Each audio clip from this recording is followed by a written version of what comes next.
스펙 제로, 정보 제로, 그야말로 취업 준비 제로인 취준생을 위한 취업정보쇼 취업을 부탁해. 안녕하세요. 안녕하세요. 네, 오늘도 취업의 문을 향해 힘차게 달려볼까요?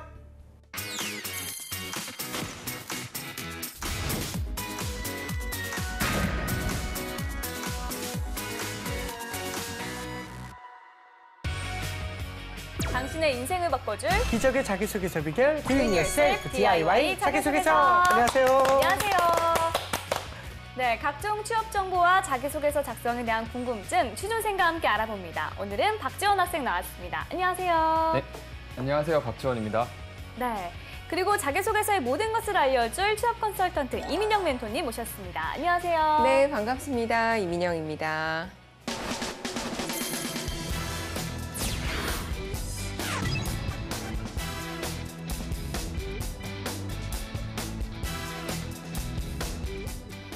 네, 오늘 자기소개서의 주인공은 어떤 분일까요? 오늘의 주인공 너를 보여줘!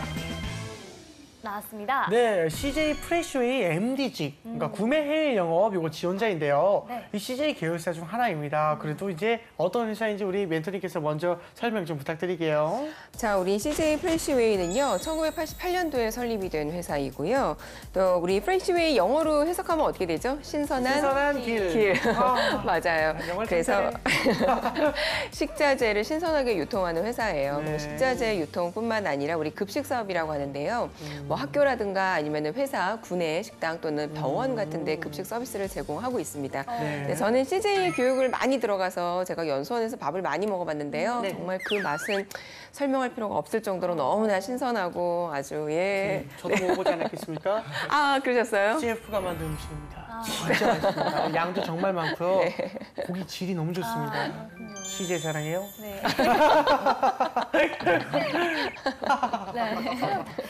네, 대기업 계열사지만 B2B 사업이 중심이라서 일반인과의 접촉이 많지는 않은데요. 지원 학생은 CJ 프레시웨이에 대해서 어떤 이미지 갖고 있나요? 네, 누구나 CJ라고 하면 많은 계열사가 있다고 알고 있는데 저 같은 경우는 식품 쪽에 관심이 없다 보니 생소할 수밖에 없었는데요. 왜냐하면 저는 아워홈은 되게 많이 들어봤는데 CJ 프레시웨이는 처음 들어봤거든요. 그래서 찾아보니까 이제 편의점 이쪽에도 굉장히 관련이 많은 기업이라는 걸 알 수 있었습니다. 맞습니다. 이 CJ 프레시웨이 같은 경우에는 그 CJ 그룹 채용과 함께 할 것 같습니다. 그 올 하반기에는 대기업들이 그 채용을 굉장히 많이 늘릴 것으로 예상이 되고 있는데요. 네. 이 CJ 프레시웨이 전망이 좀 어떠십니까?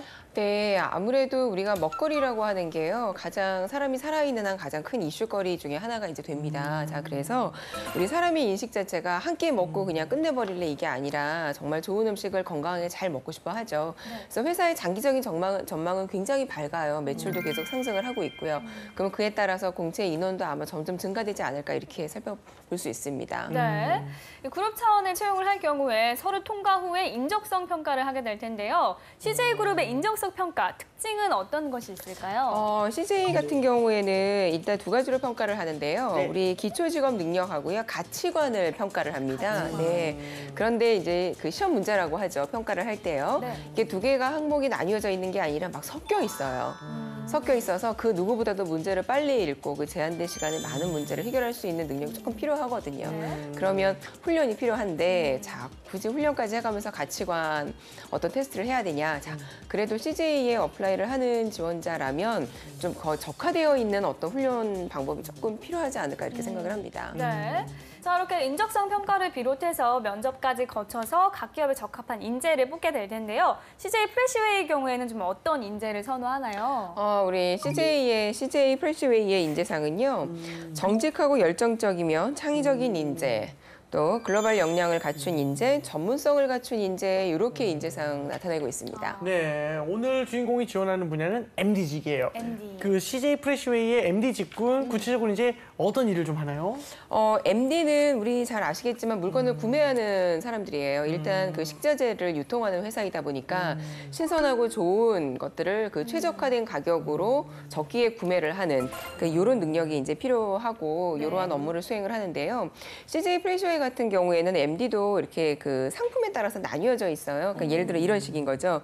농산물 MD, 예, 축산물 MD, 그리고 또 가공 MD 이런 식으로 나뉘어져 있습니다. 그래서 가장 중요한 거는 각 분야에 대해서 약간 전문적인 지식이 조금 필요합니다. 네. 자, 그렇다면 오늘의 주인공이 관련 직무에 얼마나 적합한 인재인지 프로필부터 보도록 하겠습니다. 네. 여성분이시고요. 취미와 특기가 검도라고 합니다. 네. 전공은 영어 영문과 국제무역을 복수 전공했고요. 네. 학점은 3.91점, 이미 졸업을 한 상태라고 합니다. 네. 자격증으로는 유통관리사 2급, 무역영어 1급을 보유하고 있고요. 수상 경력은 산업통상자원부 장관상, 네. 제8기 지역특화 청년 무역 전문가 양성 사업단에서 수상을 했다고 합니다. 네. 우수학생 1위로 선정을 했다고 하네요. 네. 알겠습니다. 어학 점수는 토익이 960점. 네. 와, 역시 영어 영문학과다워요. 대단합니다. 토익 스피킹 레벨 7, 오. HSK 5급 245점을 가지고 있다고 합니다. 네. 대내외 활동으로는요, 뭐가 많은데 대단해요. 동행 프로젝트 9개월, 한국어 도우미 8개월, 오. 월드비전 8개월, 야. 인천 아시안게임 청년 서포터즈 8개월, 오. 교내 GTEP 사업단 1년 2개월, 교내 검도 모임 1년 7개월, 오. 그리고 한국장학재단 지식 멘토링 2개월의 경력이 야. 있고요. 또 경력으로는 주식회사 EC21에서 5개월간 일을 했다고 합니다. 대단한 것 같습니다. 이 특기가 검도이고 뭐 교대 검도 모임에서 운동도 하고 대회까지 참가를 했는데 검도한 이 학생 뭔가 좀 건강하고 멋있는 느낌. 반전 매력도 있는 느낌. 아, 멋있어요. 네, 저는 좀 다양한 대내외 활동이 눈에 띄었거든요. 그쵸, 엄청나네요. 네, 다양한 봉사활동 그리고 중소기업 수출 지원 활동까지 좀 다방면으로 활동을 한 것 같은데요. 네. 일단 영문과다 보니까 어학 성적도 상당히 높은 것 같고 국내와 해외 영업을 담당하는 MD 직군에 좀 지원하는 입장에서 아무래도 좀 도움이 될 것 같다는 생각이 들어요. 지금 보면은 일단 외국어 성적이 지금 이 지원자도 굉장히 좋고요. 네. 또 중국인 유학생 도움이라던가 또 어떤 중소기업 수출 지원 활동이라던가 우리 외국인 외국어 또는 어떤 유통에 관련된 경력이 굉장히 많아요. 근데 제가 지금 우려하는 거는 CJ 프레시웨이이다 보니까 아까 제가 말씀드렸잖아요. 그 제품으로 나뉘어져 있어요. 네. 근데 그 어떤 상품 지식에 대한 부분이 나와 있지는 않습니다. 그에 관련된 경험이나 어떤 경력이 조금 있어야 할 텐데 자기소개서에 예, 그 부분이 좀 궁금하네요. 알겠습니다. 우리 지원 학생은 그 주인공의 프로필을 보면서 특별하게 인상에 남는 부분이 있었나요? 저 같은 경우는 꾸준히 다양한 활동을 했다는 것이 눈에 띄는데요. 네. 이 대내외 활동이랑 경력을 총 합쳐서 보니까 6년 1개월 정도 기간이 나오더라고요. 이게 나눠서 했던지 다 같이 했던지 이렇게 꾸준하게 다양한 활동들을 했다는 게 참 대단하다는 생각을 했습니다. 알겠습니다. 그러면 지원자가 쓴 자기소개서 보면서 지원분에 적합한 인재인지 확인해 볼게요.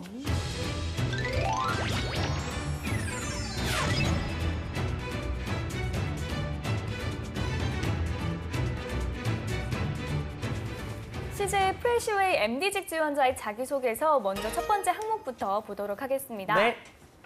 1번, 여러분이 해당 계열사와 직무를 지원한 동기는 무엇인가요? 1번, CJ 프레시웨이를 지원한 이유. 2번, 해당 직무를 잘 수행할 수 있는 본인의 역량. 3번, 입사 후 본인의 목표 3가지 항목을 포함하여 구체적으로 작성해 주세요. 네, 그 지원 동기를 묻고 있습니다. 이 회사와 직무 지원 동기 모두를 함께 써야 되는 부분인데 선생님 이런 점은 어떤 거에 좀 유의를 해야 될까요? 이게 회사에 대한 관심도도 들어있고요. 해당 직무에 대한 어떤 전문성도 지금 물어보고 있고 그리고 그 전문성을 가지고 앞으로 당신이 어떻게 할 건지에 대한 것까지 그러니까 인생 전반에 있어서 직장생활 하는 동안에 나를 좀 잘 나 이런 사람이고 이러이러하기 때문에 여기에 적합하고 그 적합한 걸 가지고 나중에 잘할 거야. 정말 이 히스토리 같은 걸 써야 돼요. 아하. 네. 그래서 제가 볼 때에는 일단 적합한 사람인 걸 표현하는 게 제일 중요한데 나를 무턱대고 너무 많은 것들에 나열식하는 거 있죠. 네. 그거보다는 하나에만 조금 초점을 맞추는 거예요. 그러니까 예를 들어 인재상에서 표현하고 있는 한 가지. 그래서 요거를 중점으로 해서 회사랑 연결하고 직무하고 연결하고 포부하고 연결하고 이런 식으로 해야지 될 것 같아요. 네. 알겠습니다. 자, 그럼 주인공이 어떤 내용을 썼는지 읽어볼 텐데요. 내용이 좀 깁니다. 그래서 소제목별로 따로따로 살펴보도록 하겠습니다. 먼저 회사에 지원한 동기에 대해서 읽어보도록 할게요. 글로벌 식자재 유통 전문가의 꿈. CJ 프레시웨이에 관심을 가지게 된 계기는 정말 단순했습니다. 학식을 먹으며 친구랑 이야기를 하다가 문득 하루 종일 식당을 이용하는 사람만 적어도 몇백 명일 텐데 저 많은 재료는 도대체 어디에서 가져오는 걸까라는 주제가 나왔습니다. 호기심에 인터넷 검색을 해보다가 B2B 식자재 시장은 지난 5년간 연평균 5.6%의 성장률을 보이고 있고 약 40조 원 정도의 경제 규모를 가진 큰 시장이며 선두를 달리고 있는 기업은 CJ 프레시웨이로 약 2조 원의 매출을 기록하고 있다는 사실을 알게 되었습니다. CJ가 식자재 유통사업도 하고 있다는 사실이 신기하여 좀 더 조사를 해보다가 MD 직무에 매료되어 프레시웨이에 입사해 대한민국의 국민들에게 안전하고 깨끗한 식자재를 수입해 공급하고 해외에 우리나라의 좋은 식자재를 수출하는 글로벌 식자재 유통 전문가가 되고 싶다는 꿈을 가지게 되었습니다. 네, 회사 지원 동기로 보기에는 좀 다소 단순하다는 생각이 좀 드는 것 같은데 우리 지원 학생은 어떻게 봤나요? 저도 비슷한 생각을 했는데요. 다른 식자재 유통 사업을 하는 회사를 대입해도 전혀 어색하지 않은 자소서라는 느낌이 들어서 이게 단순한 계기보다는 좀 더 눈에 띄는 구체적인 계기가 있었으면 좋겠다는 생각을 했습니다. 네. 소제목에서도 나타난 것처럼 지원자의 개인적 특징이 좀 보이지 않는 누구나 쓸 수 있는 내용이 아닌가 싶습니다. 멘토님은 어떻게 보셨나요? 네, 맞아요. 동기로서는 조금 부족하죠. 그러니까 왜 동기가 만들어졌는지는 사실은 표현이 안 되었다고 해도 과언이 아니고요. 네. 그리고 그 직무에 대해서 MD 직무에 매료가 돼서 입사를 나는 결심을 하게 됐다. 네. 어떻게, 어떤 부분 때문에 왜 매료가 됐는지에 대한 구체적인 부분이 없어요. 네. 그러니까 진짜 이 학생이, 이 지원자가 우리 MD라고 하는 직군에 대해서 매력을 느끼는 건가? 뭔데, 왜? 이거 모르는 거죠. 네, 구체성이 많이 떨어집니다. 네. 알겠습니다. 이 직무 지원 동기까지 살펴보면은 이제 주인공이 말하고 싶은 바가 뭔지 훨씬 더 잘 드러날 것 같은데 어떤 내용이 들어가 있는지 일단 제가 한번 읽어볼게요. 네. 아이템 발굴부터 사후 관리까지 GTEP에서 저는 팀원들과 함께 아이템 발굴, 협력업체 발굴, 해외 전시에 참가, 바이어 미팅, 선적, 그리고 사후 관리까지 직접 업무를 진행한 경험이 있습니다. 제가 지원한 MD 직무는 고객이 필요로 하는 상품을 소싱하여 좋은 품질의 상태로 합리적인 가격에 매입한 뒤 판매와 사후 관리까지 한다는 점에서 제가 경험한 업무와 비슷하기에 타 지원자에 비해 업무 적응력이 빠를 것이라고 생각합니다.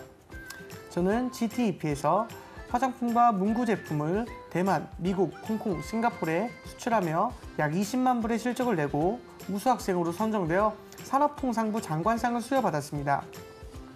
타겟 시장에 맞는 아이템을 소싱하기 위해 전시회와 인터넷 등에서 정보를 얻으면서 시장의 트렌드를 읽고 적합한 아이템을 찾는 법을 배웠고 전시회에서 바이어와 미팅을 하면서 가격과 여러 조건들을 협상하는 법을 알아갔습니다. 이외에도 물류업체, 협력업체인 제조업체, 관세사 등 다양한 사람들과 업무 진행을 하면서 협업하는 법을 배웠습니다. 네. 경험을 통해 배운 점을 중심으로 직무 지원 동기를 이야기하고 있습니다. 네. 지원 학생의 경우 좀 분야는 다르지만 마케팅과 영업에 관심이 있다고 했는데요. 그런 관점에서 볼 때 직무 지원 동기에 대해서 어떻게 봤나요?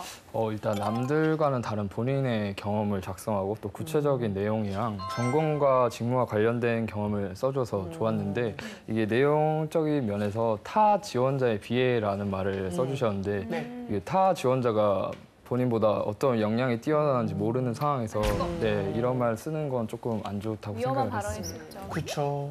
저는 주인공이 좀 경험과 관련한 그 자신의 역할을 좀 더 자세히 얘기했으면 하는 생각이 들었는데 이 멘토님께서도 그 직무 지원 동기에 대해서 어떻게 좀 평가를 하시는지. 제가 볼 때는 네. 직무라고 하는 부분, 그 MD라고 하는 부분에 있어서는 조금 표현이 된 부분이 있어요. MD가, 네. MD는 이러한 거다. 그러니까 뭐 고객이 필요로 하는 상품을 소싱해서 좋은 품질의 상태의 어떤 것들을 가지고 오는 거다. 그러니까 MD라고 하는 직업에 대한 그 표현은 있는데 중요한 거는 이 회사는 식자재 MD예요. 식자재에 관련된 어떤 경험이라던가 관련 연결되어 있는 무슨 그런 내용들이 있으면 참 좋을 텐데 그게 빠져 있어서 네. 과연 이 친구가 우리 회사에 관심이 있나 이런 생각이 조금 들게 하고 그다음에 우리 식자재라고 하는 거는 사실은 우리 생활에 굉장히 밀접한 거거든요. 사례라고 하는 거는 정말 주변에 산재되어 있을 텐데 그거를 찾지 못했다는 게 제가 너무 안타까워요. 알겠습니다. 네, CJ 프레시웨이 MD직 지원자의 자기소개서 살펴보고 있는데요. 여기서 잠깐 주인공의 자기소개서를 더 매력적으로 바꿔줄 문장 표현 살펴보겠습니다.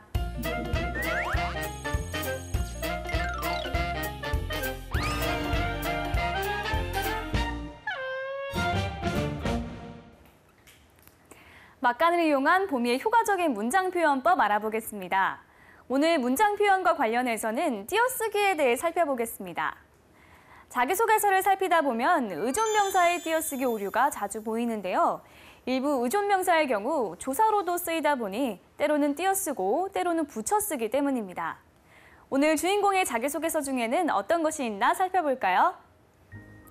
네, 이 부분에서 띄어쓰기 오류는 두 가지입니다. 바로 단위의 띄어쓰기와 의존명사 띄어쓰기입니다.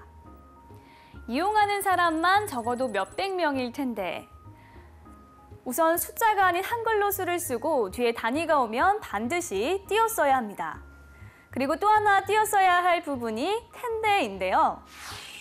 텐데, 터인데가 줄어든 형태인데요. 의존명사 터는 그 앞에 놓인 관용사형과 띄었습니다. 예를 들어 눈물일 텐데, 더 잘할 수 있을 텐데. 자주 틀리는 의존명사 하나 더 살펴보겠습니다. 바로 뭐뭐하는 바에서 바의 경우인데요.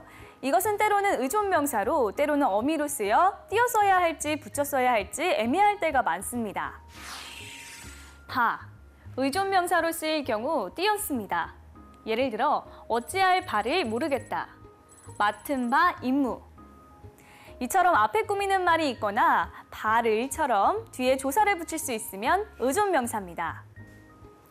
맡은 바 임무의 경우에도 맡은 바의 임무처럼 바 뒤에 조사를 붙일 수 있지만 생략된 것입니다. 반면에 어미로 쓰일 경우는 붙였습니다. 예를 들어 네 죄가 큰 바, 응당 벌을 받아야 한다. 진상을 들은 바, 그것은 사실이 아님이 드러났다. 여기에서 니은 바는 어간 크와 결합해 한 단어가 되고 뒤에 조사를 붙일 수 없습니다. 이런 경우 바는 연결어미가 돼 붙였어야 합니다. 이처럼 오늘은 의존명사의 띄어쓰기에 대해 또 한 번 살펴봤습니다. 네, 보미 씨가 효과적인 문장 표현을 전해드렸고요. 계속해서 다음 항목 살펴보겠습니다. 스스로 높은 목표를 세우고 목표 달성을 위해 노력했던 경험에 대해 구체적으로 작성해 주세요. 이렇게. 높은 목표를 달성하기 위해 노력했던 경험을 묻고 있습니다. 네. 이런 질문의 경우 소재에 대한 고민을 좀 할 수밖에 없는데요. 소재 선택에 있어서 어떤 점에 주의를 하면 좋을까요? 저는 인재상하고 연결했으면 좋겠다는 생각이 들어요. 그러니까 여기서는 우리 어떤 목표를 세우고 그거에 대해서 달성하기 위한 노력에 대한 걸 묻는 거죠. 네. 그러니까 어떤 멋진 성과를 의미하는 게 아니라 내가 어떤 과정에서 얼마나 열심히 했는지 이걸 보는 거예요. 네. 근데 보통 기업들의 인재상이 보통 그런 것들이거든요. 도전적인 것, 창의적인 것, 얼마나 열정을 가지고 있는 것. 그러니까 이런 부분에 초점을 맞춰서 좀 소재 선택을 하면 되지 않을까. 근데 우리가 뭐 정말 많거든요. 고등학교 때 뭐 좋은 대학에 가기 위해서 공부를 열심히 했던 것들도 사실은 목표에 의해서 도달해 가는 과정이고 네. 또 대학생활 내내 뭐 어디 뭐 외국에 여행을 가서 아주 어려운 어떠한 문제에 딱 봉착을 했는데 이거를 해결하기 위해서 열정을 갖고 뭐 포기하지 않고 어떻게 했다 이런 것들도 다 이 안에 들어갈 수가 있어요. 네. 그러니까 이 목표라고 하는 내용을 우리 학생들이 너무나 높이 있는 것들 이런 것들 또는 왜 숫자로만 보여질 수 있는 이런 것들 또는 어떠한 성과가 커야 되니까 예를 들어 뭐 대회에 나간 거라던가 뭐 이런 것들이라고 거창하게 생각할 수가 있는데 그렇지 않다고 저는 얘기해주고 싶어요. 네. 알겠습니다. 자, 그러면 주인공은 어떤 소재를 선택했는지 소제목을 통해서 확인해 보겠습니다. 네. 도전 정신으로 이루어낸 문구 제품 수출. 네. 그 앞서 얘기했던 GTEP, 지역특화 청년 무역 전문가 과정에 대한 이야기가 아무래도 다시 나오지 않을까라는 예상이 드는데요. 네. 소제목 어떻게 보시나요? 네, 저는 도전정신이라는 말 봐서 괜찮은 것 같습니다. 일단 우리 인재상에서 정직하고 열정적이면 창의적인 인재라는 인재상이 있어요. 네. 그러니까 열정이라고 하는 코드랑 어떻게 좀 같이 해볼 수 있을 것 같고 그래서 실제 도전정신으로 이루어낸 문구 제품을 수출을 했대요. 네. 수출을 했다는 결과까지 지금 함의를 하고 있습니다. 그래서 저는 좀 기대가 됩니다. 네. 알겠습니다. 자, 그렇다면 실제 내용은 어떤지 제가 한번 읽어보도록 하겠습니다. 좋아요. 도전 정신으로 이루어낸 문구 제품 수출. GTEP 활동 중에 저는 위키수 선배님에게 받은 헤어 제품이 있었기에 기존 바이오 관리만 지속적으로 잘해도 활동 수료를 위한 수출 실적을 무난히 달성할 수 있었습니다. 그러나 저는 제가 주도적으로 업무를 진행하며 전반적인 수출 프로세스를 배우고 성과를 내고 싶었습니다. 그래서 중소기업의 제품을 해외에 진출시켜 수출 실적을 내는 것을 최종 목표로 사업 단위 지원하는 홍콩 국제문구 전시회 참가를 중간 목표로 잡고 아이템 발굴을 시작했습니다. 홍콩 시장은 한국처럼 교육열이 높아지고 있던 상황이기에 저는 아동, 교육 문구 제품을 컨셉으로 잡고 관련 제품을 찾고자 했습니다. 2주 내내 구글링을 하고 전시회를 다니다가 히트 500에서 아이들의 IQ와 EQ를 높여준다는 컨셉을 가지고 있던 스크래치 보드라는 제품을 찾아냈습니다. 그런데 정작 문제는 그 다음부터였습니다. 협약을 제의했지만 제조업체 실장님께서는 저희가 대학생이다 보니 신뢰를 주지 않으셨기 때문입니다. 하지만 저는 포기하지 않고 회사에 찾아가 미팅을 하며 저희와 협약을 맺음으로써 회사가 얻게 되는 이점을 강조하며 설득을 했고 결국 협약을 성사시킬 수 있었습니다. 신선하고 유망한 아이템 덕분에 전시회는 매우 성공적이었습니다. 전시회 기간 내내 저희의 부스에는 끊임없이 사람들이 찾아왔고 마지막 날에는 홍콩 바이어에게 그 자리에서 트라이얼 오더를 받았습니다. 전시회에서 만난 바이어들과 지속적으로 프레스한 결과 홍콩, 싱가포르에 문구 제품을 수출하고 1년 독점 계약도 따냈습니다. 실장님께서 나중에 말하시길 사실 대학생들이기에 전혀 기대 안 했었지만 야무지고 당찬 제 적극성을 한번 믿고 함께 업무를 진행해보기로 결정한 것인데 정말 잘한 선택이었다고 하셨습니다. 이 경험 덕분에 저는 목표를 세우면 가능성이 보이는 한 끝까지 포기하지 않고 도전하게 되었습니다. 또한 타겟 시장에 맞는 제품의 중요성과 설득을 할 때 상대방의 이익을 고려하는 것의 중요성을 느끼게 되었습니다. 그렇죠. 흥미로운 경험인 것 같은데 주인공의 구체적인 목표와 스토리가 좀 한데 섞인 기분입니다. 지원 학생은 어떻게 생각하세요? 일단 지금까지 본 모든 자소서가 전공과 직무에 관련된 구체적인 내용이라서 그렇죠. 괜찮다는 생각을 했는데 네. 다만 제가 아쉬운 점은 이거 1번, 2번 다 GT, EP에 대해서만 그렇죠, 기술을 그렇죠. 했더라고요. 저는 이제 해외 시장 맞춤 보고서 이걸 또 어떻게 작성했는지 이런 것도 되게 궁금했는데 그 부분이 약간 아쉽습니다. 알겠습니다. 그러니까 이게 아까 나왔던 소재이긴 하지만 네. 경험을 좀 더 자세히 풀었던 느낌이거든요. 네. 멘토님은 어떻게 보셨나요? 지금 이 내용은 굉장히 잘 썼어요. 근데 이제 중복되는 소재이기 때문에 우리 이제 사전에 우리가 봤던 그 내용을 다른 내용으로 교체를 하는 게 저는 맞다고 보고요.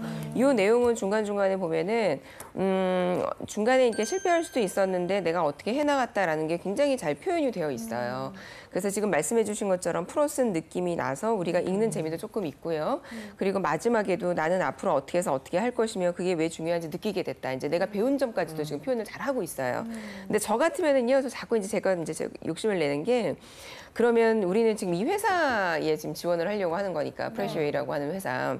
프레시웨이에서 할 수 있는 일을 여기다가 저 같으면 마지막에 조금 할 것 같거든요. 그냥 무작정 목표를 세우고 가능성이 보이면 포기하지 않고 끝까지 하겠다가 아니라 우리 프레시웨이에서 뭐 관심 있어 하는 게 뭐가 있다. 또는 우리 회사 말고 다른 푸드 이제 그 유통을 하는 회사 있겠죠. 글로벌 회사들도. 그 회사가 요즘에 이런 것들을 관심을 가져 한다. 그러면 이러한 목표를 설정해서 도전하는 나의 역량을 가지고 나는 거기를 좀 어떻게 하겠다. 저 같으면 조금 더 확장돼서 또 좀 추가를 할 것 같아요. 그렇군요. 네. 그리고 이 질문 문항수가 많지 않기 때문에 이왕이면 많은 모습을 보여주면 좋으니까 1번 문항의 소재를 좀 바꿔보는 것도 나쁘지 않지 않을까요? 예, 100% 바꿔야 돼요. 100% 바꿔야 돼요. 너무 없다고 느껴지기 때문에 예, 100% 바꿔야 됩니다. 100% 바꿔야 돼요. 알겠습니다. 자, 지금까지 CJ 프레시웨이 MD직 지원자의 자기소개서에 대한 멘토의 특급 처방전 전해드렸습니다.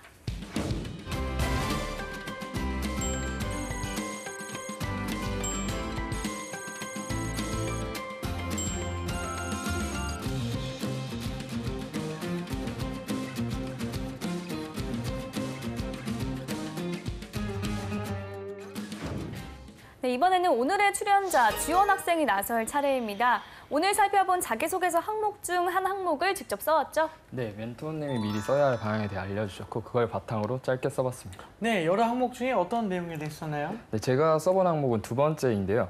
높은 목표 달성을 위해 노력한 경험에 대해 썼습니다. 어허. 멘토님이 미리 조언해준 내용은 어떤 거였나요? 네, 총 4가지가 있었는데요. 첫 번째로 경험을 구체적으로 기술할 것, 두 번째 과정과 결과를 함께 기술, 세 번째 결과는 성공적이지 않아도 미래지향적인 내용일 것, 네 번째로 배운 점과 진정성을 담을 것이었습니다. 좀 쓰면서 어렵다고 느낀 점이 있다면 어떤 게 있을까요? 일단 이번 항목 자체가 조금 추상적인 느낌으로 다가와서 네. 코멘트 자체에 대입을 하기도 조금 어려웠거든요. 특히 이 미래지향적이랑 진정성이라는 부분을 어떻게 와닿게 써볼까 이 부분이 굉장히 고민이었습니다. 그렇군요. 알겠습니다. 그러면 멘토님 조언이 좀 잘 담겼는지 우리 지원 학생 한번 읽어주세요. 네. 저는 1000명 이상의 청중들 앞에서 내가 살아온 삶, 나의 이야기를 하는 것이 목표였습니다. 그러나 아무것도 가진 것이 없고 스펙 또한 없는 대학 초창기 저의 이야기를 들어주는 사람은 아무도 없었습니다. 아무리 특별한 경험이 있다 하더라도 저보다 더 특별한 경험이 있던 사람들은 항상 존재했습니다. 그리하여 저는 사람들의 이야기를 듣고 이와 더불어 저의 특별한 경험들도 만들어가기 시작했습니다. 홍보대사, 해외봉사, 발표 동아리 등 사람들을 알고 나를 알리는 활동에 힘을 쏟아부었고 특히 실제 강사님의 강연을 듣고 끝난 후에 저도 강연하는 강사가 되고 싶습니다 라고 말하며 적극성도 보여주었습니다. 그 결과 강사님의 도움을 받아 역량을 기를 수 있는 데 도움이 되는 직업방송에도 출연을 할 수 있게 되었습니다. 또한 학교 내에서 주최하는 STED라는 강연 프로그램에도 추천을 받아 같은 또래의 대학생들 앞에서 나의 이야기를 하고 성공적으로 첫 강연을 마무리할 수 있었습니다. 사람들을 만나며 경험을 만들고 배웠던 저는 인간관계를 넓히기는 쉬웠지만 그 관계를 유지하기는 쉽지 않다는 것을 깨달았습니다. 그 안에서 겸손을 배웠고 소통을 배웠으며 작은 사회를 배울 수 있었습니다. 이러한 배운 점들을 활용하여 발전된 가능성을 보여드리고 사람들과 협업하는 특별한 사람임을 보여드리겠습니다. 어떤 측면에서 높은 목표라고 생각하는지를 드러냈는지가 관건일 것 같은데요. 멘토님 전체적인 내용 좀 어떻게 보셨는지 말씀해 주세요. 일단 보면은 과정과 결과를 함께 기술하라고 제가 이야기를 했었는데 네. 과정하고 결과가 함께 기술이 잘 되었어요. 그러니까 뭐 강사님의 어떠한 것들을 보고 네. 내가 그분을 따라서 이렇게 하고 싶다라고 했더니 할 수 있는 기회를 줬고 네. 그래서 나는 직업방송에서 방송도 할 수 있게 됐고 어떠한 이야기도 할 수 있게 되었다. 좀 이 과정이 잘 나오고 실제 결과도 표현이 되어 있습니다. 자, 그런데 제가 여기에서 조금 아쉬운 거는 우리 제일 첫 번째 일단 높은 목표가 아까도 얘기했듯이 높은 목표라고 하는 게 추상적이어서 이게 뭔지 잘 모르겠다 이렇게 이야기를 했죠. 네. 그럼 지금 학생은 여기다가 1000명 이상의 청중 앞에서 내 이야기를 하는 게 나는 목표라고 설정을 한 거예요. 근데 이게 조금 부족한 게 내가 왜 이런 목표를 세웠는지가 이 앞에 나오면 더 좋을 것 같아요. 그러니까 이거는 목표를 위한 목표인 거죠. 예.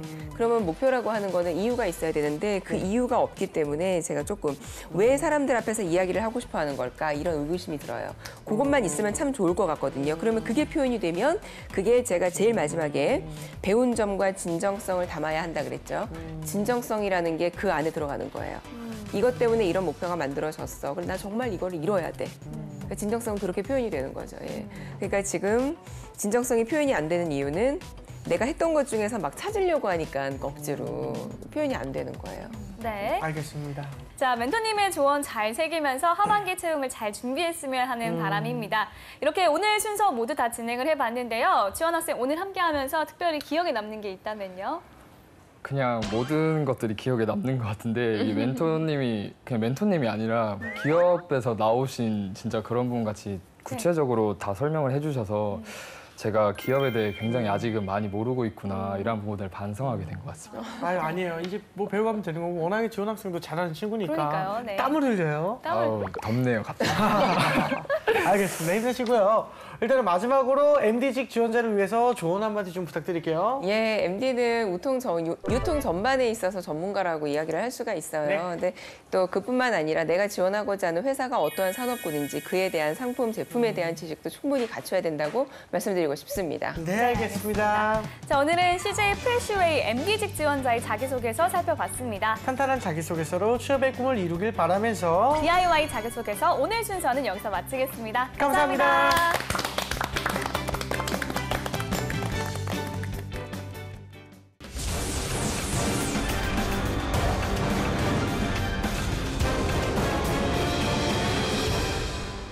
본격 취준생 토론 배틀쇼! 취준생들이 알고 싶어하는 진짜 이야기를 들려드립니다. 취업에 관한 고정관념과 편견을 깨드리겠습니다. 준! 딱! 안녕하세요. 안녕하세요. 안녕하세요. 네, 오늘도 취준진단 함께해 주실 유정석 대표님, 강민혁 대표님 모셨습니다. 어서 오세요. 반갑습니다. 안녕하세요. 네, 그리고 고려대학교 토란 동아리 고란도란의 이예림 학생과 재간둥이 이영은 학생 자리했습니다. 어서 오세요. 반갑습니다. 안녕하세요. 안녕하세요.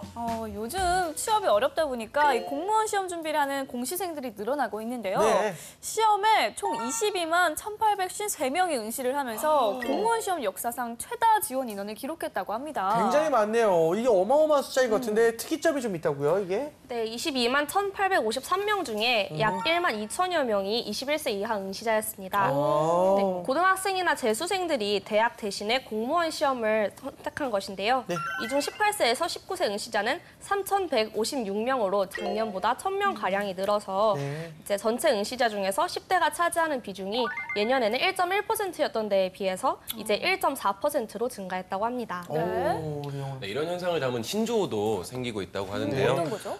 공무원 시험을 준비하는 고등학생을 일컫는 공딩족이라는 공딩. 고딩 말고 공딩. 공무원 시험을 섞은 거죠. 그런 말도 생길 정도로 많이 있다고 하네요. 그렇군요. 최근 3, 4년 사이에 우리가 대학을 가도 취업이 안 되는 경우가 많잖아요. 네. 차라리 그렇게 미래가 없는 대학을 가기보다는 차라리 먼저 공무원 시험에 매진을 하자고 해서 일찌감치 이 길을 택한 공딩이 늘어나고 있는 추세라고 합니다. 네. 이 대학이 필수처럼 돼버린 요즘 같은 시대에 어떻게 보면 좀 과감한 선택이 아닌가 싶은데요. 이런 현상이 생기는 이유는 역시 취업난 때문이겠죠.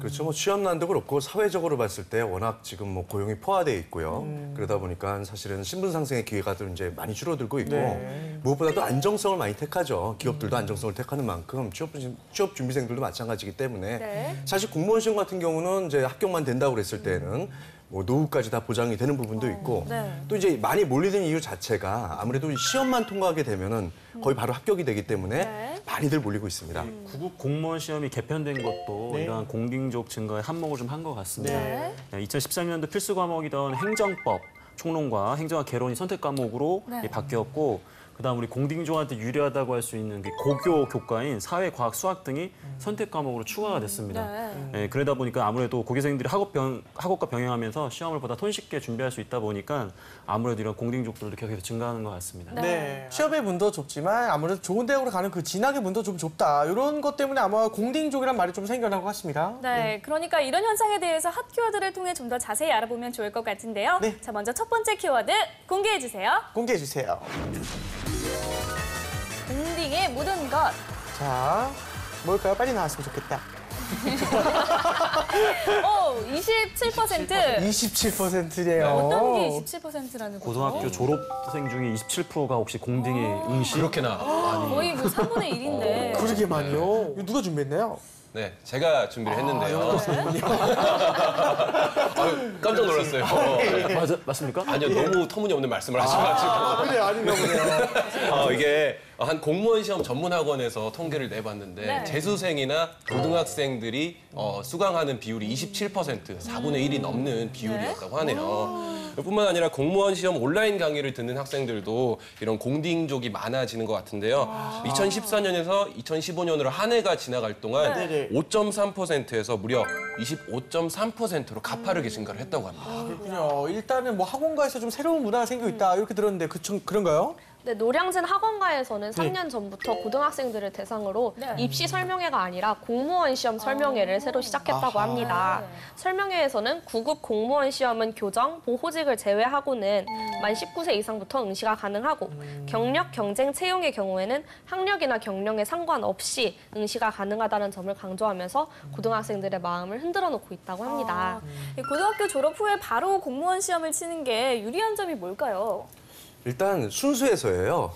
왜냐면 대학 생활하다 보면은 네네. 이것저것 사회생활하게 되고 네. 사회 맛을 들이다 보면은 또 이것저것 많이 해보잖아요. 근데 사실 고등학교 때 공부하다 보면은 공부만 했어요. 사실 공무원 지원하는 친구들은. 그러니까 짜여진 계획된 삶에서 네. 다시 수험 준비를 하기 때문에 네. 그런 측면에서 좀 유리하다고 볼 수가 있겠죠. 예. 알겠습니다. 이 공딩적이 더 이상 소수의 이야기가 절대 아닌 것 같다는 생각이 좀 듭니다. 네. 두 번째 키워드 보면서 더 자세히 알아보도록 하겠습니다. 네. 두 번째 키워드 공개해 주세요. 공개해 주세요. 자, 공딩 해보든가. 네. 빨리 나왔으면 과연? 좋겠죠? 마이스터고. 저는 이건 들어본 적 있어요. 뭐 그거 저도 학교 인천에도 마이스터고 들어봤거든요. 맞아요. 네네, 고등학교 그 실업 특성화. 특성화 약간, 고등학교. 예, 네. 특성화 고등학교 아닙니까 이거? 자, 궁금하네요. 두 번째 키워드 주면 혜림 학생, 마이스터고 설명 좀 부탁드려요. 네, 고등학생들 사이에서 공무원 시험 분위기가 확산된 것이 고졸자에 한해서 지원이 가능한 전형이 도입되고 시행된 2012년부터인데요. 네. 그중 하나가 바로 지역 인재 구급 전형입니다. 또 그중에 하나가 바로 마이스터 고등학교예요. 이 제도는 마이스터고나 특성화 고등학교 등 비인문계 학생들이 지원할 수 있는 것인데요. 학교장 추천을 받아서 시험을 치를 수 있고 네. 필기 시험과 면접 면접을 거쳐서 합격한 뒤에는 6개월간의 견습 근무를 거쳐서 일반직 9급 공무원이 될 수 있는 거죠. 꽁치와 다르게 이제 따로 선발한다는 거죠. 이제 몇 명 정도 선발하나요? 올해의 경우에 그 이 지역 인재 9급 전형으로 160여 명을 선발한다고 하는데요. 네. 역대 최다라고 하고 있는데 근데 이게 지원하고 싶다고 막 특성화고를 다닌다고 무조건 지원할 수 있는 게 아니라 학교장의 추천을 받을 5명만 학교당 5명만 지원을 할 수 있다고 하네요. 5명이면은 정말 그 안에 들기가 쉽지 않을 것 같아요. 어렵죠. 네, 그렇죠. 5명 안에 드는 필요한 자격 조건도 굉장히 까다롭다고 합니다. 국영수 같은 보통 교과의 경우에는 과목 석자가 30% 아닌데 이거면 3등급 정도 수준이라고 해요. 네. 그리고 세법이나 회계원리 같은 전문 교과는 A, B, C, D, E 중에서 모든 과목이 B 이상이어야 하고 사실 절반 이상이 A여야지 합격할 수 있다고 합니다. 그럼 경쟁률이 어느 정도 되는 거죠, 총? 일단 올해 국가직 지역인재 9급 시험은 이제 160명 정도 모집을 했는데 1,037명이나 지원을 했대요. 그래서 약 6.5대 1의 경쟁률을 기록했다고 합니다. 그리고 올해 이제 8월 27일에 시험이 있었는데 국어, 영어, 한국사 이렇게 세 과목 시험을 쳤다고 하는데 근데 이 시험장 풍경이 다른 공무원 시험과 아주 좀 달랐다고 하거든요. 왜일까요? 왜죠? 어떤 이영훈 학생이 왠지 맞출 것 같아요. 뭔지 알 것 같습니다. 수능처럼 네. 부모님들이 막 앞에 기다리거나 그런 게 아, 또 학생들이다 보니까 역시 재간둥입니다. 정확하게 맞춘 것 같아요. 정확한가요? 네, 정확합니다. 뭐죠, 그러면? 어린 학생들이 보는 시험인지라서 기다리는 학부모들이 학생들보다 더 많아가지고 마치 이제 수능 시험장처럼 그런 분위기가 좀 형성이 좀 됐다고 똑같이 하네요. 이렇게 엿붙이고 막 그렇게 깽가리 치나 깽가리 치나 제가 깽가리 직접 가보진 않았는데 그쵸. 그런 걸로 도입해가지고 응원하는 것도 나쁘지 않을 것 같아요. 근데 정말 수능 시험 현장 같았겠네요. 네네네. 알겠습니다. 공등의 모든 것 마지막 키워드 살펴볼게요. 네. 자, 공기의 모든 것 마지막 키워드입니다. 자, 1년. 1년? 1년만 공부하면 된다, 뭐 이런 뜻인가요? 근데 1년으로는 짧을 수도 짧죠. 있다라는 생각이 좀 드는데. 그쵸. 1년 갖고는 될 것 같은데요. 네. 자, 마지막 키워드 준비하신 유정석 대표님. 네, 사실 뭐 1년 만에 다 취업이 된다. 네. 라고 생각되면 얼마나 좋겠습니까? 그럼요, 좋죠. 네, 근데 아까 우리 혜림 학생이 말한 것 중에서 그 마이스터고 대상으로 하는 지역인재 9급 그 전형 있잖아요. 네. 이거 자체가 1년이라는 제한이 있어요. 그러니까 제도 자체는 어떻게 보면 상당히 약으로 볼 수가 있지만 이게 1년이라는 제한 시간 자체는 굉장히 또 핸디캡이 되는 독이 될 수가 있거든요. 그러니까 쉽게 말해서 졸업일로부터 그 실제 최종 시험 예정일까지가 딱 1년 이내에만 지원할 수가 있어요. 그러니까 1년 이내에 만약 합격을 못하게 됐을 때는 뭐 사실은 이 전형은 더 이상 지원을 못하는 거고요. 실제 데이터를 보더라도 2012년부터 15년까지 3년 동안에 약 4,060명이 지원을 했다고 합니다. 근데 그중에서는 실제 한 510명만 최종 합격됐고 약 3,500명이 뭐 이 자리에 같이 못하게 된 거죠. 아이고, 아쉽네요. 이렇게 경쟁률이 치열하면 결국 더 잘하기 위해서 사교육도 생길 거란 말이죠. 네, 고졸 공시 시장도 예외 없이 돈을 많이 요구하고 있는데요. 네. 공무원 시험 학원은 물론이고 네. 고졸 공시 지원 자격을 얻기 위해서 내신 대비뿐만이 아니라 가산점을 주는 컴퓨터 관련 자격증들도 또 돈을 쓰고 학교에서 배우지 않는 과목들도 따로 사비를 지출해서 과외나 인터넷 강의들을 이용하고 있다고 해서 돈이 굉장히 많이 듭니다, 사실. 알겠습니다. 이 사교육 시장 외에도 고졸 특채에 관한 논란이 있다고요? 예, 뭐 우리가 지금 이야기하면서 취지도 좋고 분명히 뭐 의미는 있을 것 같은데 이게 특채냐 아니면 뭐 특혜냐 이런 여러 가지 논란이 좀 있는 것 같습니다. 네. 예, 금방 말한 지역인재 9급 외에도 9급 고졸 특채까지 또 고졸자를 우대해주는 전형이 있어요. 네. 그러다 보니까 아무래도 대졸자들에게는 이거 역차별이 아니냐 이런 이야기도 굉장히 많이 있거든요. 이 경쟁률을 좀 보면 많이는 이제 뭐 11배 정도가 일반 채용이 훨씬 더 높다고 합니다. 예, 그런 일반 보직 같은 경우에는 시험을 봐야 되는데 과목도 5과목이에요. 근데 고졸을 3과목만 봐도 되거든요. 여러저러 대졸자들이 공부도 더 많이 했는데 왠지 좀 역차별을 당한 이런 느낌들이 좀 있는 것 같습니다. 네. 이 알겠습니다. 현 채용 제도에 대해서 차별이 없도록 신중히 생각을 해봐야 할 것 같습니다. 지금까지 공딩에 대한 모든 것 알아봤습니다. 이제 본격적으로 토론 배틀 시작하겠습니다. 오로지 취준생의 취준생에 의한 취준생을 위한 취준이 진담, 오늘의 주제 공개합니다.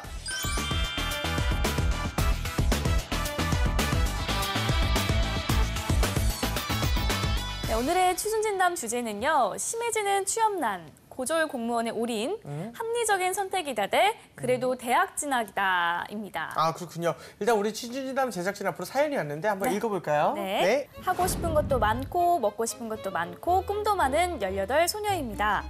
그런 저에겐 학벌 좋고 똑똑한 오빠가 한 명 있습니다. 3년째 공무원 준비 중인데요. 오빠 과일 먹. 이게 무슨 냄새야? 네, 냄새나? 샤워를 일주일째 못해서 좀 씻고 해. 씻을 시간에 한 글자를 더 봐야 된다. 지금도 나의 경쟁자들은 화장실 갈 시간 또 없이 공부한다. 아니 전교 1등을 하던 똑똑한 오빠가 왜 대체 아직도 합격을 못하는 거지? 난 진짜 모르겠어. 그것은 이 사회가 나 같은 인재를 받아주지 않아서 모두 다 공무원 시험으로 몰리게 있기 때문이다. 아니 이렇게 열심히 공무원 준비할 거면 대체 수능 공부는 왜 그렇게 열심히 한 거야? 네, 그러게. 그때 공부할 걸로 공무원 했으면 한 100번은 했겠다. 내가 그때 있잖아 미래를 봤으면 난 수능 대신에 아마 공무원 공부를 좀 했을 거야. 그걸 못 봐서 내가 수많은 경쟁자들과 경쟁한다는 게 너무 슬퍼. 그래서 말인데 나 졸업하면 바로 공무원 준비할까 봐. 아이 동생아 그래도 그 대학은 나와야 되지 않겠니? 아니 금방 수능 공부 대신 공무원 공부했을 거라며. 아이 그건 그거고 아직 18살인데 공무원으로 진로 정하는 건 너무 아까워. 네가 하고 싶은 일 얼마나 많을 수 있잖아. 얼굴 이쁘고. 오빠를 보고 있자니 내가 대학에 갈 마음이 영 안 생긴다. 대학을 나와 오빠와는 다른 삶을 살 수 있을까요? 애초에 다른 시작을 하는 게 맞을까요? 네. 슬프네요.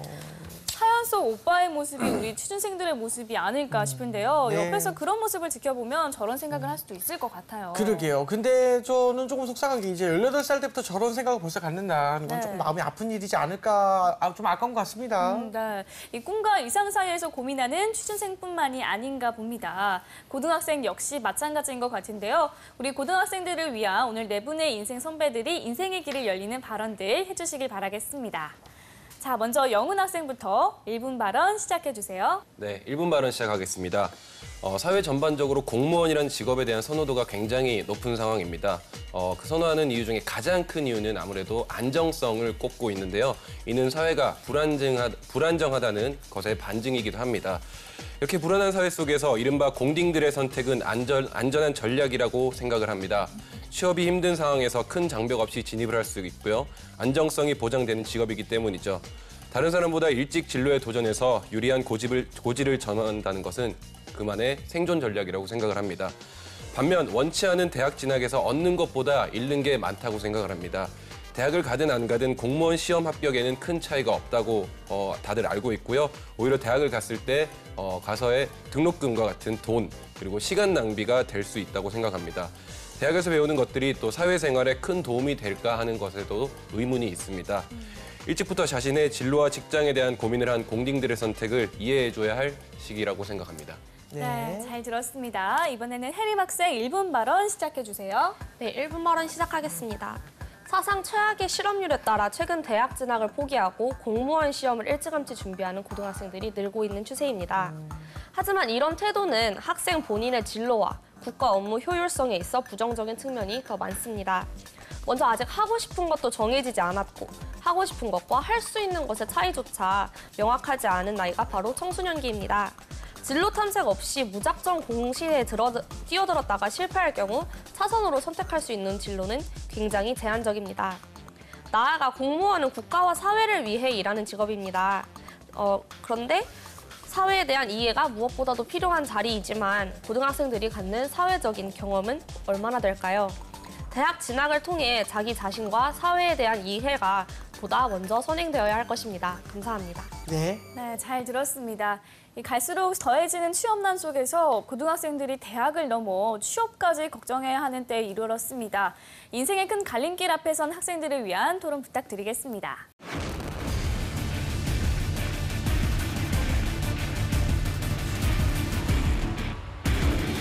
네, 혜림 학생부터 발언 시작해주세요.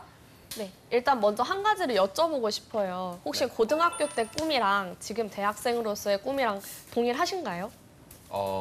다르죠. 네, 다르시죠. 네. 다른 것 때문에 고등학생들의 공시가 저는 위험하다고 생각하는 것입니다. 아직 충분한 진로 탐색이 되어 있지 않아요. 직업 탐색이 아니라 그들은 오히려 전공 적합성을 먼저 더 보았기 때문에 아직 자기가 무엇을 할 수 있을지도 모르는 새싹인데 너무 터무니없이 시간이 오래 걸리는 공시에 뛰어드는 것은 위태로운 모험이 아닐까 싶습니다. 네, 저는 또 반박을 하고 싶은데요. 제가 아버지한테도 물어봤습니다. 아버지 대학 다닐 때 꿈이랑 지금 꿈이랑 같으세요? 다르다고 합니다. 누구나 꿈은 계속 바뀔 수 있고요. 그거는 비단 그 학생들만의 문제가 아니라 저는 생각에 그 학생들이 미리 사회 경험이 없기 때문에 많은 것을 생각해보지 않은 상태에서 진로를 선택해서 위험할 수 있다라는 말을 하시는데 자신의 인생에서 가장 관심 있는 건 누굴까요? 바로 자기 자신입니다. 그만큼 자기들도 고민을 많이 하고 많은 것들을 생각해서 판단했을 거란 말이죠. 그렇게 해서 자기 자신에 잘 맞다고 생각을 해서 판단을 했을 거고 또한 저는 그 어리지 않습니까? 어리긴 만큼 거기에서 실패를 했을 때 또 다른 것에 도전을 할 수 있다고 생각하고요. 공무원을 가서 맞지 않는다. 맞지 않으면 또 공무원을 관두고 다른 진로로 가도 되지 않습니까? 충분히 시간도 있고 기회도 많이 있다고 생각을 하고 있습니다. 방금 이제 꿈이 변한다. 네. 저도 생각을 해보니까 고등학교 때 꿈은 국사 선생님이었는데 지금은 좀 다른 꿈을 꾸고 있거든요. 아까 얘기한 것처럼 꿈은 변한다라는 거에는 저는 뭐 100% 공감을 합니다. 근데 이제 방금 도전이라는 이야기를 하시면서 결과적으로 공무원을 하다가 다른 거에 도전할 수 있지 않겠느냐라고 말씀을 주셨거든요. 근데 결국 도전이라는 것은 기본적으로 어느 정도의 역량을 갖춘 상태에서 이제 그런 도전을 좀 할 수 있는 건데 공무원 시험을 준비하다가 만약에 잘 안 되거나 공무원을 좀 하다가 다른 진로로 가게 됐을 경우에 예를 들어서 우리 사회는 아직까지도 여러 가지 직업이 굉장히 많이 있지만 그럼에도 불구하고 학력에 대한 부분으로 봤을 때는 그래도 대졸자들이 할 수 있는 일들이 어느 정도 더 많다라고 생각을 하거든요. 그러한 측면에서 봤을 때 나중에 어떠한 변화된 길을 걸어가고자 했을 때 과연 어느 정도 역량이 쌓인 상태에서 도전할 수 있겠지만은 공무원을 준비하다가 혹은 공무원을 하다가 다시 또 대학을 간다라든지 그렇게 됐을 경우에는 더 많은 시간과 방향성을 좀 잘못 갔기 때문에 불필요한 에너지를 더 낭비하지 않을까 그런 생각도 좀 듭니다. 실제로 고등학생들 중에서 이 대학을 들어가는 게 스펙이 아니라 부담이 되는 사람들이 상당히 많습니다. 등록금도 어마어마하고 있고 또 꼭 대학을 간다고 했을 때만이 취업이 잘 된다는 보장도 요즘은 없어요. 워낙 대학이 동네 고등학교만큼 많이 생겼기 때문에 대졸자라고 해서 취업이 잘 된다 그것도 없고 결국에는 대졸이 아니라 내가 그만큼의 얼마만큼 역량을 갖고 있느냐를 갖고 대졸 취업에서 성공을 하고 못하느냐 차이가 되는 거라서 제 생각에는 충분히 본인이 앞으로 취업이라는 걸 목표를 두고 있다. 계속해서 석사나 박사를 나갈 게 아니라 취업이라는 걸 목표를 두고 있으면은 굳이 대학을 가서 다른 사회활동을 통해서 진로를 찾는 것보다도 어차피 마찬가지거든요. 대학을 졸업해서 취업을 하나, 고등학교에서 취업을 하나. 그래서 충분히 고등학교 때부터 지원이 가능하다고 생각을 하고 있고요. 국가 정책이 사실은 지금 고졸자가 공딩으로 돼가지고 공무원 시험에 많이 응시하고 우대를 해주고 이런 부분은 사실 국가 정책과 굉장히 연결되어 있는 부분이거든요. 과연 이런 국가 정책에 민감하게 반응되는 이러한 것들을 그냥 이야기하지 않고 단순하게 네가 지금 일단 안정적으로 그 길을 가야 된다. 그렇게 하는 거는 어떻게 보면은 사회의 기성세대로서도 좀 더 학생들이 혹은 그 친구들이 더 많은 것을 한번 고민해 볼 수 있는 기회를 또 앗아가는 게 아닌가 그런 걱정이 좀 되거든요. 물론 대안 없이 대학 가가지고 막 취업 준비하고 그 고생하는 것도 너무 그려지기 때문에 그 부분에 대한 고생도 있겠지만은 그런 걱정도 좀 됩니다. 국가 정책에 대한 그런 방향성이라는 부분이. 근데 제 생각에는 국가 정책은 오히려 앞으로 점점 더 이 대졸자 중심의 채용이 아니라 실제로 본인이 와서 어떤 일을 제대로 할 수 있느냐 그런 측면으로 좀 많이 변화가 될 것 같고요. 실제 선진국을 보더라도 대졸자 채용이다, 고졸자 채용이다 해서 비중이 우리나라만큼 이렇게 높지는 않거든요. 그래서 그런 부분도 있고 사실 정부의 어떤 그런 것보다도 앞으로 사회 움직임 때문에 그런 측면이 있고요. 저도 우리 강민혁 선생님도 직장생활 오래 해보셔 아시겠지만 실제로 고등학교 졸업해서 상고나 공고를 나와서도 직장생활 하면서도 거기서 충분히 소양을 쌓을 수가 있거든요. 공무원이라든지 일반 사기업이라든지 하나 차이는 공공의 서비스를 얼마만큼의 더 중심을 두느냐의 차이이기 때문에 제 생각에는 충분히 그렇게 진로를 선택하더라도 잘 수행할 수 있다고 생각을 합니다. 우리나라가 이제 내수에 대한 포화가 되어 있거든요. 노령화도 그렇고 이제 인구도 좀 감소될 거고 그런 부분을 봤을 때 어차피 한정적이란 말이죠. 이 노동력에 대한 부분은. 근데 그럼 우리가 이제 국가 경쟁력을 갖기 위해서는 결과적으로 이제 해외로 글로벌로 계속 봐야 되는데 너무나 많은 고등학생들이 그럼 공딩을 추구한다. 물론 다 그렇지는 않겠지만은 과연 그런 부분이 우리나라의 발전에 도움이 될까는 한번 좀 걱정이 좀 됩니다. 먼저 첫 번째로 말씀드리고 싶은 게 부모 학생들이 아직 어리기 때문에 어떤 주변 환경에 의해서 결정이 될 수 있다. 물론 그럴 수 있습니다. 근데 대학 가는 거는 본인의 결정일까요? 그리고 대학 가는 것도 사회의 결정이고 부모님의 결정에 따라 가는 경우가 훨씬 더 많다고 저는 생각을 하고 있고요. 그리고 두 번째로 말씀하신 게 국가적인 뭐 그런 걸 생각하셨는데 저는 별다른 목적 의식 없이 대학교를 가는 게 더 국가적 낭비라고 저는 생각을 하고 있거든요. 그 시간에 차라리 뭐 공딩 쪽을 준비를 하지 않더라도 다른 일을 한다면 오히려 국가적으로 경제적으로 더 도움이 될 거라고 생각을 하고 있습니다. 대학에 의미 없이 가는 것보다는 차라리 고등학교 때 일찌감치 다른 길을 선택하는 게 나을 수도 있다고 말씀을 해주셨는데요. 근데 의미 없이 대학을 간다면 그럴 수 있겠죠. 하지만 그것이 공무원 시험 준비가 대체제가 되어서는 안 된다는 것입니다. 창업을 하거나 다른 자기만의 소양을 쌓는 것이면 국가 경쟁력 발전에도 도움이 되겠지만 결국 한정된 파이 안에서 그 파이 나누는 싸움만 하고 있는 공시 준비는 과연 국가 경쟁력에 도움이 되는 것인지 누가 되는 것이 아닌지 여쭙고 싶습니다. 결국에는 또 대학을 가서도 뭐 대기업을 준비를 하고 준비를 하거든요. 차라리 대학교를 가지 않고 준비하는 게 덜 낭비라고, 어쨌든 낭비지만 덜 낭비라고 생각을. 왜냐면 어차피 대학교에서 공무원 준비를 하면 그럼 대학 동안 4년간의 공부가 어쨌든 학문으로서의 의미가 저는 없어진다고 생각을 하고 있습니다. 뭐 소양이라든지 뭐 어떤 경험 이런 거는 인정할 수가 있겠지만 학문으로서는 의미가 없어지잖아요. 그로부터 벌써 저는 낭비라고 생각을 하고 있고요. 소양 배양에 대해서 말씀을 하셨는데 저는 미리 사회 경험을 하는 것도 소양을 쌓는 데 엄청나게 큰 효과를 가지고 있다고 생각하거든요. 오히려 대학에 묶여 있는 것이 대학 동안에 사회생활을 하는 게 그게 사회생활이라고 생각하는지 모르겠습니다. 혜림 학생 혹시 이번에 추석 때 PD님한테 연락하셨어요? 안 하셨잖아요. 네. 이게 사회생활을 못 배우고 있다는 겁니다. 그랬어요. 상황에서. 저는 했습니다. 번호 알아요? 네? 번호 알아요? 네. 알면 좀 그런데. 저는 했습니다. 저는 했어요. 네, 죄송합니다. 일반적인 토론을 위해서 이 얘기는 좀 접어두고. 아는데 안 그러면. 상황에서. 근데 방금 얘기한 것 중에서 만약에 고등학교 때부터 내 목표는 공무원이다. 그래서 대학에 가서 졸업하면서 공무원 준비해서 다시 공무원을 할 거다. 그럼 당연히 고딩 때부터 졸업해서 그냥 공무원 하는 게 맞겠죠. 그런 목표가 변하지 않는다고 한다면. 근데 이게 어떻게 생각할지 모르겠지만 이제 개인의 상황이라는 것은 결국 전체를 대변할 수는 없겠지만은 저도 고등학교 때 공부 정말 싫어했거든요. 대학교 때도 저 공부 진짜 안 했어요. 저는 제도권 밖에 있는 사람이라고 생각했었거든요. 근데 나름 이제 조직 생활을 하면서 내가 대학교 때 배웠던 것들이 물론 학과 공부도 있겠지만은 다양한 사람들하고 어울리고 평상시에 고등학교 때는 전혀 저랑 부딪힐 일도 없을 법한 그런 친구들 많이 만났거든요. 근데 사회생활에서도 물론 더 많이 만날 수 있어요. 하지만 학생이기 때문에 그 사람들에게 우리가 뭔가 사회로 나가기 직전에 완충제 역할을 좀 하면서 어떻게 보면 자신감도 줄 수 있는 거고 그 안에서 더 많은 것을 또 배울 수도 있거든요. 그러니까 대학교 4년을 다녔다고 해서 소양을 더 쌓고 진로를 탐색하는 것도 있지만 본인이 공무원 생활을 하면서 거기에서 사람들과의 유대관계를 쌓고 소양도 쌓아가게 되는 거고 업무라는 게 처음부터 고급 업무를 하는 게 아니잖아요.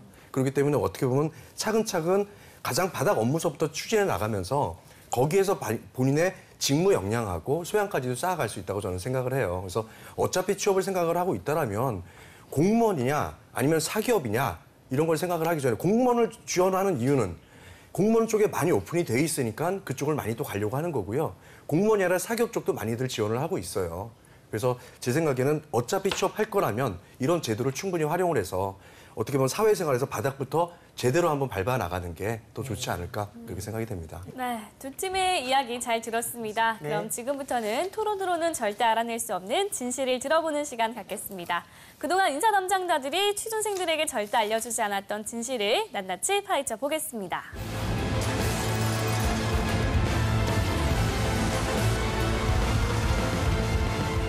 네, 혜림 학생 유정석 대표님께 질문해 주세요. 공시에 합격하지 못한 고졸 공딩들은 이도저도 아닌 길에 서고 말 것이다. 아니다. 새롭게 시작할 수 있다. 이거 아주 확실하게 말씀해 주십니다. 왜냐하면 그 사람 여지껏 공부했잖아요. 한 거 갖고 다른 걸 충분히 써먹을 수 있기 때문에 충분히 저는 가능성이 있다고 생각합니다. 알겠습니다. 자, 이번엔 영훈 학생 강민혁 대표님께 질문해 주세요. 네, 아마 우리 시청자 중에 그런 분들이 많아서 좀 심기를 불편하게 하지 않을까 좀 하긴 한데 대졸 미취업자보다는 고졸 공무원이 훨씬 낫다. 고졸 공무원이 낫다. 당연히 고졸 공무원이 나은 거 아닌가요? 같은 조건이라고 한다면? 공무원이니까. 우리 올렸습니다. 학생들이 저한테 텔레파시를 보는 것 같은데 기본적으로는 뭐 물론 이제 사람마다 꿈이 다르긴 하겠지만은 요즘에는 대졸 취업자보다 고졸 공무원이 낫다라고 할 정도로 안정성에 대해서 굉장히 중요시 여기잖아요. 그래서 중요하죠. 예, 그래서 뭐 여러 가지 자기 일을 통해 성취감도 있겠지만은 기본적으로 이것도 좀 괜찮다고 생각합니다. 예, 알겠습니다. 영훈 학생 마지막 질문 해주세요. 네, 솔직히 고등학교 때부터 진로를 선택하고 고민해서 실행하는 공딩들 매우 대견스럽다. 대단하다. 너무 대견스럽죠. 진짜 대단한 거죠, 이거. 맞습니다. 오늘. 자기 꿈을 위해서 이렇게 열심히. 이거 진짜 대단한 거예요, 정말. 우리나라 애국자들이에요. 알겠습니다. 네, 알겠습니다. 오늘은 공딩족에 대해서 이야기 나눠봤습니다. 이제 최후 발언 들어볼게요. 영훈 학생부터 시작해주세요. 네, 최후 발언 시작하겠습니다. 사회가 매우 불안하게 안정성을 추구하는 선택을 하는 것은 굉장히 자연스러운 선택이라고 생각을 합니다. 오히려 다른 사람보다 더 일찍 앞서서 자신의 진로를 고민하고 선택해서 실행하는 것에 저는 응원을 보내주고 싶은 정도인데요. 반면 대학에 간다고 해서 진로가 결정나는 것도 아니고요. 결국 자신의 삶의 주인공은 자신인데 자신이 찾아야 한다고 생각을 합니다. 그러면서 결국 대기업 취직이나 공무원 시험을 준비하게 되면 결국 그 대학 교육 과정이 시간 낭비, 돈 낭비가 되어버리게 될 것입니다. 배우기 위해 대학을 가는 게 아니라 자신의 꿈을 유보하기 위해 대학을 가는 것이 큰 의미가 있을까요? 꿈이 꼭 직업으로 이루어지는 것도 아닙니다. 저녁이 있는 삶, 그리고 행복한 가정을 꾸리는 것이 꿈이 될 수 있다고 생각합니다. 본인이 선택한 주어진 진로 안에서 행복한 꿈을 이룰 수 있다고 생각을 합니다. 네. 혜림 학생 최후 발언 해주세요. 네. 취업이 쉽다는 것도 대학이 취업을 보장해준다는 것도 아닙니다. 학생 스스로도 자기 탐구가 잘 되어 있지 않고 다양한 많은 사람들과의 교류를 통해서 사회를 더 이해할 기회가 없었던 상황에서 어려워 보이는 길을 단지 피하기 위해서 상대적으로 안전해 보이는 길을 선택하는 것이 얼마나 위험한지 말씀드리고자 하는 것입니다. 아직 우리 사회에는 대학에 대한 편견이 사라지지 않았으며 공시 실패 이후에 20대 청년이 되어버린 학생들은 돌아갈 곳이 무척이나 드문 상황입니다. 사회적으로는 그들이 공시에 합격한다면 업무의 비효율성이 발생하고 실패한다면 수많은 실업자가 추가적으로 발생하는 것입니다. 개인으로 보나 사회로 보나 상당한 비용이죠. 취업에 대한 두려움으로 공시에 뛰어들기 전에 개인적, 사회적 차원의 기회비용을 잘 파악하여 빈대 잡다 초과상관 태우는 일 없도록 해야겠습니다. 이상입니다. 네, 오늘 어린 나이에도 사회에 나가기 위해서 이제 힘차게 살아가고 있는 그런 우리 고등학생 이야기를 들어봤습니다. 대학에 얽매이지 않고 일찍 진로를 결정하는 것도 참 기특하지만 또 한편으로는 너무 안정적으로 진로를 추구하는 게 좀 아닌가라는 그런 아쉬움도 듭니다. 네, 맞습니다. 뭐든 생각하고 뭐든 실행할 수 있는 나이기 때문에 좀 더 많은 고민을 해봤으면 하는 생각이 드네요. 중요한 건 뭘 생각하고 무엇을 실행하든 늦지 않은 나이라는 점. 그러니까 무엇이든 열심히 힘차게 하시길 바라겠습니다. 지금까지 취준진담 함께했습니다. 오늘 함께해 주셔서 감사합니다. 감사합니다. 감사합니다.